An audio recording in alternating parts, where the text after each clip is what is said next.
So with that, we bring in Republican Texas Land Commissioner Dawn Buckingham, who has offered 1,400 acres of Texas land for, quote, deportation facilities.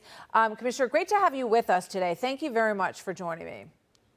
It's a pleasure to be on with you. Thanks for having me on. So I spoke with Mr. Homan about this, and he said we absolutely need this kind of space, even for temporary holding of people who are going to be the criminal deportees, because they have to make negotiations with the countries where they're going and they need to be processed. Give us a sense of how many people you think are going to be in this facility. How long is it going to take to erect it? Well, we're here to be a good partner with the Trump administration for the safety and security of our communities. And we just want to enforce to everybody that the first tranche are literally violent criminals who have been hurting our daughters and sons. A lot of them have been in jails previously all over the country. ICE detainers haven't been honored.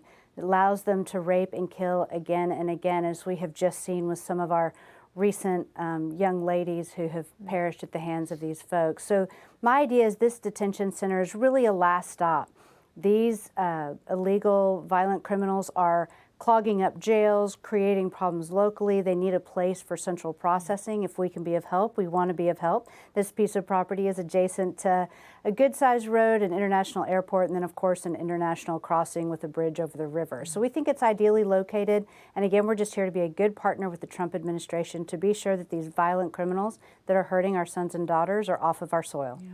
I mean, we heard a lot about freedom and rights for women in the election, and Laken Riley had all of that taken from her in Georgia, very sadly, and we watched that heartbreaking trial play out. But with regard to what you're talking about, and this is something I think a lot of people don't focus on, there are a lot of illegal immigrants who are on the deportation list who are currently taking up space in U.S. prisons. Here's Kevin Stitt, the governor of Oklahoma. Watch.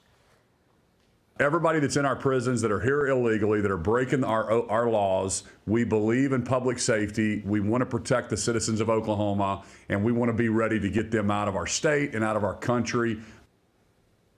You know, the other side of that is the understanding of who will leave first and why. And I thought this was fascinating. This is some sound from Mexico. This is Christopher Padilla, who is a Honduran migrant, who says he is not afraid that if he gets across the border that he will be deported. Watch this.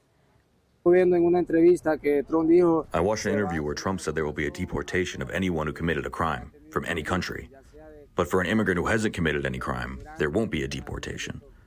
So I'm not afraid of anything. Whatever happens, the dream is the American dream, and to be there. So, Dawn, what goes through your mind as you listen to that man? Well, again, what we're talking about with this piece of property is just getting the violent criminals that are hurting our sons and daughters off of American soil. They shouldn't even be here in the first place. I think the talking points about ripping families apart and permanently separating families are really just the Democrats' desperate attempt to distract the American public from the fact that it is their policies that have led to the rape and murder of untold numbers of children, the hundreds of thousands of migrant children alone that are, quote, lost. We know that they're trafficked. We know terrible things happen to them. We cannot stand the complete absence of the rule of law. We need to get our communities safe again and get these violent criminals off American soil. Very true. The cartels have been winning all across our border, making money hand over fist, trafficking young people into this country, into slave labor and sex trade, and that has to stop. I think everybody on all sides can agree to that. Thank you very much, Dawn Buckingham, Texas Land Commissioner. Good to see you. Click here to subscribe to the Fox News YouTube page to catch our hottest interviews and most compelling analysis. You won't get it anywhere else.